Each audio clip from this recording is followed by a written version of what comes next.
Drama serial गिरफ्त में आज के एपिसोड में रूही किचन में काम कर रही होती है। मुराद किसी काम के बहाने किचन में आता है तो वहाँ देखता है कि रूही खड़ी होती है। वो पानी पीने लगता है तो रूही कहती है कि मैं आपको पानी देती हूँ। जो पानी पकड़ाने लगता है उसके हाथ से पानी का गिलास गिर के टूट जाता है। मुराद एकदम डर जाता कहता है कि तुम ठीक हो ना, तुम्हें कुछ हुआ तो नहीं। रूही कहती है कि नहीं नहीं, मुझे कुछ नहीं हुआ, मैं बिल्कुल ठीक हूँ। फिर मुराद कहता है कि क्या हुआ है, तुम थोड़ी परेशान सी लग रही हो। वो कहती है कि बता क्या, मैं अपनी मम्मा के बगैर अभी भी ज़िंदगी में अकेली नहीं रही हूँ। अब वो इतनी देर हो गई है वहाँ गई हुई है, मैं उनको बहुत मिस कर रही हूँ। मैं उनको पता नहीं कब तक वापस आएंगी। मुराद कहता है कि ओहो अच्छा, तुम अपनी मम्मा को मिस कर रही हो। वो कहती है कि जी मैं इस बात में परेशान हूँ कि पता नहीं मेरी माँ कैसे वहाँ अकेली मेरी दादी को संभाल रही होगी, वो तो थक गई होगी, थक जाती होगी। मुराद कहता है कि हाँ ऐसा करो, तुम अब सो जाओ जाके, बहुत रात हो गई है। या अगर तुम बहुत ज़्यादा बोर हो रही हो तो जाओ टीवी लॉन्च में बैठ के टीवी लगा दो, थोड़ा सा टीवी देखोगे ना तुम्हारा ध्यान बढ़ जाएगा।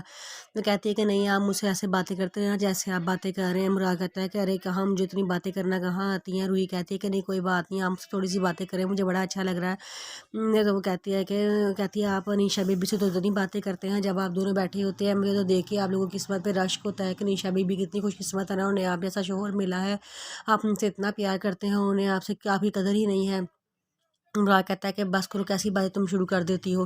तुम अब यहाँ से पानी साफ करके तो सो जाओ, बहुत रात हो गई है। वो कह के वो अपने कमरे में चला जाता है और रूही कहती है, गुस्सा आ जाता है, कहती है मैं कोई नौकर हूँ मैं साफ करूँ। वो ज़मीन पे बर्तन फेंक के चली जाती है और मुराद अपने कमरे में जाकर सो जाता है। तैमूर का फ़ोन आता है, वो निशा से कहता है कि मुझे अपने ऑफिस में मैनेजमेंट में तुम्हारी थोड़ी सी ज़रूरत है, तुम एक चक्कर लगा लो मेरे ऑफिस का। निशा कहती है ठीक है। वो मुराद को मैसेज करती है कि मैं तैमूर के ऑफिस जा रही हूँ, आज लंच पे घर ना आना। मुराद कहता है कि मुराद में इसका मैसेज नहीं पढ़ता और वो तैमूर के ऑफिस पहुँच जाती है। जब वो वहाँ जाती है तैमूर उसका बड़े खुशी दिली से इस्तकबाल करता है। वो तैमूर को बड़ी ज़्यादा इंस्ट्रक्शंस देती रहती है कि यहाँ पे ये तब्दीली करो, यहाँ पे ये तब्दीली करो, फिर तुम्हारा ऑफिस ज़्यादा बेहतर होगा। वो कहता है कि अच्छा।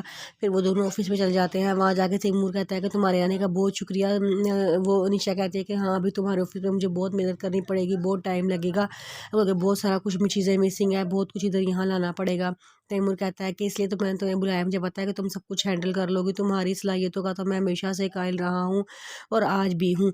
तो वो कहती है कि नहीं, हमें मेरा शुक्रिया अदा नहीं करना चाहिए, तो मैं मुराद का शुक्रिया अदा करना चाहिए क्योंकि मैं कोई भी काम मुराद से पूछे बगैर नहीं करती। कहता है कि हाँ। उन्हीं देर में मुराद की कॉल आ जाती है। मुराद कहता है कि तो मैं अभी 20 मिनट तक घर पहुंच रहा हूँ। निशा कहती है कि ओहो आपको पता नहीं, मैंने आपको मैसेज किया था, आपने पढ़ा नहीं क्या, मैं घर नहीं हूँ, तैमूर से मिलने आई हुई हूँ, तैमूर ने मुझे बुलाया था। जिस पे वो कहता है कि ओहो सॉरी, मैंने मैसेज पढ़ा ही नहीं। वो कहती है कि हाँ बस मैं भी मैसेज करके फ़ौरन ही घर से बाहर निकल आई थी। और फिर कहती है कि अच्छा चलो ठीक है। फिर मुराद उससे माफ़ी मांगता है कि मैं रात में रोइए पे मुझे माफ़ कर दो। निशा कहती है कि ठीक है कोई बात नहीं, लेकिन मुझे लगता है कि मुझे आपके मूड का आदी होना पड़ेगा। मुराद कहता है कि लगता है तुमने मुझे अभी तक माफ़ नहीं किया। निशा कहती है कि नहीं, माफ़ करने वाली बात नहीं है, हम ऐसा करेंगे किसी दिन बैठ के तफसील के बारे में बात करेंगे कि तुम्हारे मूड को एकदम से हो के जाता है। मुराद हंसा शुरू होता है, कहता है चलो ठीक है फिर रात को मिलते हैं। निशा कहती है ठीक है। रूही अनीशा के वॉशरूम से नहा के निकलती है, कहती है कि आज तो अनीशा बीबी भी घर में नहीं है, मुराद साहब के भी आने का टाइम हो गया है। रूही तो कितनी खूबसूरत लग रही है ना, आज अपनी खूबसूरती का जादू साहब के सारे दिल पे चला ही देना है। वो वहाँ से अनीशा की पड़ी हुई कुछ लिपस्टिक लगा लेती है और साथ उसका थोड़ा सा मेकअप कर लेती है और तैयार श्यार होकर घर कमरे में से बाहर चली जाती है। कहती है कि आज तो मैंने साहब को पूरी तरह से अपने काबू में कर लेना है।